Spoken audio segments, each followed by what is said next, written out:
All right, YouTube, what's up, guys? Floor is a complete mess. We are putting in the last piece of the Laramie Longhorn interior today. Already sweating. It's pretty humid out. Anyway, the steering wheel. I'm going to show you guys what it looks like because I have a whole column on the ground. And then I'm going to show you guys actually in the vehicle, like how that looks. Tools you're going to need for the project. I'm going to disconnect your battery for most importantly. You're dealing with an airbag. You need a pick. You need a flat screwdriver, 13 millimeter, and a Torx 20 to take the clamshell off. Let me show you guys on the ground what it looks like, and then we'll hop right into it. Guys, before we do that, the quest to 10,000, always appreciate the support, but like, comment, subscribe, do all that fun stuff, and it really helps out. All right, garage floor, absolute disaster.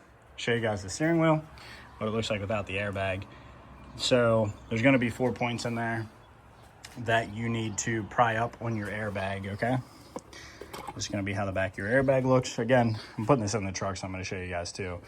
These clips right here, you need to rotate the steering wheel to where it's technically like at the very, very tip top of the clamshell, and you need to lift up on these to release the airbag. So you're going to have a screwdriver, a pick, something behind these. You're going to be prying up on them, pulling out the airbag. Just get a little pick. You don't need a special tool for that. And that's how you're going to get this out. And then you're going to need a puller and a 13 millimeter for the middle. And the Torx 20 takes the clamshell off. So let me go ahead and show you guys what it looks like actually in the truck before we do this, and then I'll show you the rest. All right, guys, I'm going to flip the wheel up here. Give me 1 sec. Okay, flip the wheel up as high as I can for right now. First thing you want to do, this is how your truck looks. I'm going to disconnect the battery, actually. That's going to be the first thing I'm going to do. But I'm going to do, there's Torx. There's a Torx 20 in this hole, and there's a Torx 20 in this hole. This is the screwdriver I'm using. You guys need basically a screwdriver, a very long one. If you have a socket, it's actually kind of too big to fit in this hole.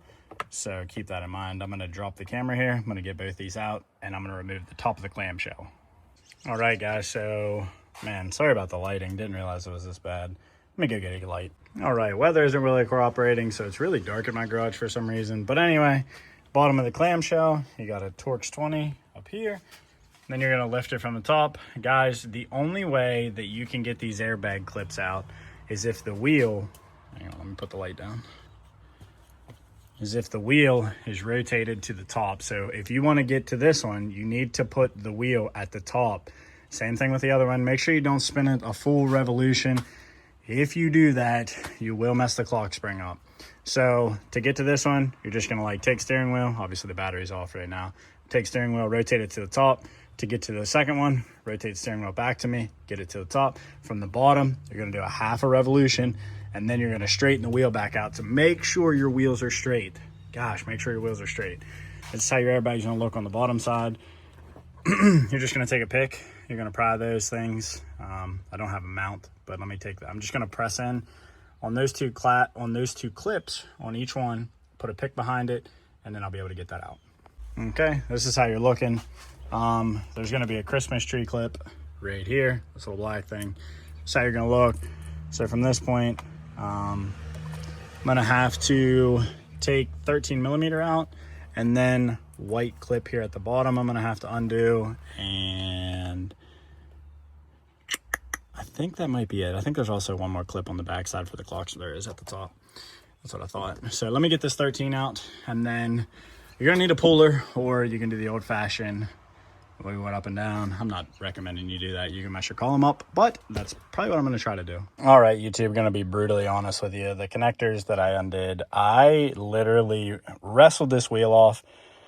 You need a certain type of puller for these that are not easy to find locally for me. So if you just blunt force, like grab the top, grab the sides, grab the bottom, work your way around, it will come off. It's just, you feel like you're about to break your column. So you do have to wrestle these off, but here it is off, and then we'll just go in reverse order and show you guys what it looks like when it goes on.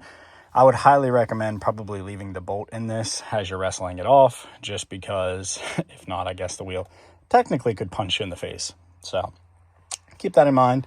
Let's throw the other wheel in.